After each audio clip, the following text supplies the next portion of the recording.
నాకే కాదు సార్, మీరు ఎవరికి జెమినీ టీవీలో ఉన్నప్పటి నుంచి నేను నీకు అవును సార్ సపోర్ట్గానే ఉన్నాను కదా, ఎప్పుడు నీకు శత్రుత్వం లేదు కదా, మరి ఎందుకు నుంచోబెట్టు అంతసేపు? హఠాత్ పరిణామం అనుకోండి, అనుకోవాలి.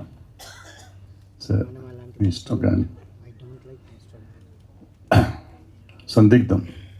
సందిగ్ధం టైటిల్ చాలా బాగుంది. మంజు చెప్పినట్టు చాలా అద్భుతమైన టైటిల్. ఈ మధ్యకాలంలో తెలుగు టైటిల్స్ రావటం అని, ఈ డబ్బింగ్ సినిమాలో కూడా ఇంకా ఆ డబ్బింగ్ తమిళ అయితే ఏ భాష అయితే ఆ భాష టైటిల్తో రిలీజ్ అయ్యే రోజులు కూడా వచ్చేసినాయి. ఈ టైంలో ప్యూర్ తెలుగు టైటిల్ సందిగ్ధంతో వచ్చారు సినిమా. అండ్ ఇందాక డైరెక్టర్ గారు మాట్లాడుతూ, ప్రొడ్యూసర్ డైరెక్టర్ గారు సినిమా అది ఇక్కడ షూటింగ్ అక్కడ చేశారు, రంపచోడవరంలో చేశారు. మా నారాయణమూర్తి గారి ఫేవరెట్ ప్లేస్లో చేశారు. ఇక్కడ రామచంద్రాపురం, పర్టికులర్ రామచంద్రాపురం పర్లేదు, కానీ రంపచోడవరంలో ఉండటం కూడా కష్టం. అక్కడే చాలా రోజులు షూటింగ్ చేశారంట. కార్లు కూడా వెళ్ళని పరిస్థితి. ఆ విలేజ్ ఇందాక చూసిన విలేజ్ చూస్తే చాలా దూరం. అది అంత కష్టపడి చేసి సినిమా మీద ప్యాషన్తో చేశారు సినిమా. సో వీళ్ళందరూ యూనిట్ అంతా వాళ్ళు చెప్పిన లెక్క ప్రకారం ఎంతో కష్టపడి చేశారు. ప్రతి సినిమాను కష్టపడి చేస్తారు, ఎవరు ఊరికేం చేయరు, అందరూ కష్టపడి చేస్తారు. మంజుకిను నాకు ఏంటంటే ఆవిడగా డబ్బులు ఇస్తారు కాబట్టి వస్తుంది. నేను చిన్నప్పటి నుంచి చిన్న సినిమాలు తీసినప్పుడు నా కష్టాలు నాకు తెలుసు కాబట్టి ఏ చిన్న ప్రొడ్యూసర్ వచ్చినా నేను వస్తాను. సో మా ఇద్దరికి వచ్చి 2 మంచి మాటలు చెప్పడం అలవాటు అయిపోయింది. ఇక్కడ ఎందుకు అసలు ఈ ప్రీ రిలీజ్ ఫంక్షన్ ఎందుకు చేయాలి, ఎందుకు చేస్తున్నాం, అసలు ఏంటి, ఎందుకు అయిపోయింది, సినిమా ఇండస్ట్రీ ఏమవుతుంది? డైరెక్టర్ గారు ఇందాక చెప్పినట్టు ప్రమోషన్ వెళ్ళాలి, ముందుకు వెళ్ళాలంటున్నారు. మా చిన్నప్పుడు ఏంటంటే ఆ పేపర్లో ఒక యాడ్ వేస్తే రెగ్యులర్గా ఆ రోజుల్లో పేపర్లో సినిమా వార్తలు అని ఒక కాలం ఉండేది, ఇప్పటికీ ఉంది. బట్ అందులో రెగ్యులర్గా వార్తలు వస్తూ ఉండేవి. ఏదో ఒక ఆడియో ఫంక్షన్ చేస్తే పడేది. తర్వాత టీవీలు వచ్చినాక టీవీల్లో ఛానల్స్లో అన్నిట్లో వచ్చాయి. ఈ మధ్య టీవీ ఛానల్స్, ఈ కరోనా తర్వాత టీవీ ఛానల్స్ కానీ పేపర్ కానీ బాగా పడిపోయింది.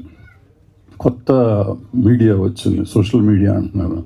ఆ సోషల్ మీడియాలో ఎక్కడ కనపడుతుందో మనకు తెలియదు.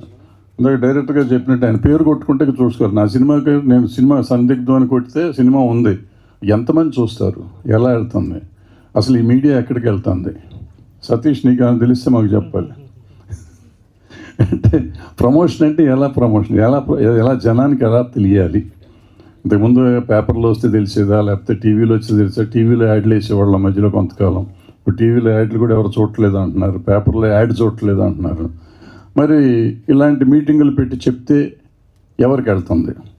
దీనికి మళ్ళీ ఎవరో ట్విట్టర్ ఇన్ఫ్లుయెన్షియర్లు ఉంటారు, లేకపోతే ఇంకోటి ఏంటది ఇన్స్టాగ్రామ్ ఉంటుంది. దాంట్లో ఇన్స్టాగ్రామ్ అంటే నాలాంటి వాళ్ళకి తెలియదు, మరి వాళ్ళకి ఎలా తెలుస్తుంది? సినిమా చూసేది మేమే కదా, మరి మాకు తెలియాలి కదా ఎక్కడుందో సినిమా, ఎలా ఉందో, ఎవరిదో సినిమా తెలియాలి కదా. దానికి ఎక్కడ వస్తుంది ఇది తెలీదు. దీనికి చాలా ప్రశ్నలకి సమాధానాలు లేవు. కానీ ఏదో 10 మిలియన్ 1 మిలియన్ 100 మిలియన్ వచ్చినాయి అని చూసేస్తారంటారు. అట్లా వచ్చిన సినిమాలు కూడా అక్కడ కలెక్షన్స్ కనపడతలేదు. ఇవన్నిటి ఎందుకు చెప్తున్నానంటే అసలు సినిమాకి ప్రమోషన్ అంటే ఏంటి, ఎలా చేసుకోవాలి, అంతా మీడియా సోదరులు చేతుల్లోనే ఉంది. మీడియా అంటే ఇప్పుడు ఎవరు ఇన్ఫ్లుయెన్షర్లు కూడా మీడియా అయిపోయారు. సో ఇన్ఫ్లుయెన్షర్లు కానీ లేకపోతే మీడియా ఉన్న సోదరులు కానీ ఎవరైనా కానీ సోషల్ మీడియాలో ఉన్న వాళ్ళు అందరూ చిన్న సినిమాలని సపోర్ట్ చేయండి. ప్రాబ్లీ ఈ మధ్యకాలంలో కమర్షియల్ అయిపోయింది, కమర్షియల్గా ఉండొద్దని నేను ఎవరికి చెప్పను. కమర్షియల్ అయినా కానీ చిన్న సినిమాలు ఉన్నాయి, వాటిని కూడా ప్రమోట్ చేయండి. పెద్ద సినిమాలు మీరు చేసినా చేయకపోయినా ఆటోమేటిక్గా వాటికి ప్రమోషన్ అవుతుంది. ఎందుకంటే వాళ్ళకి సబ్జెక్ట్ వాల్యూ ఆర్టిస్ట్ వాల్యూ కానీ డైరెక్టర్ వాల్యూ కానీ ప్రొడక్షన్ వాల్యూస్ కానీ ఉంటాయి కాబట్టి వెళ్ళిపోతుంది. బట్ ఇలాంటి సినిమాలకి ఎలా వెళ్తాయి? మీరు చేస్తే వెళ్తాయి.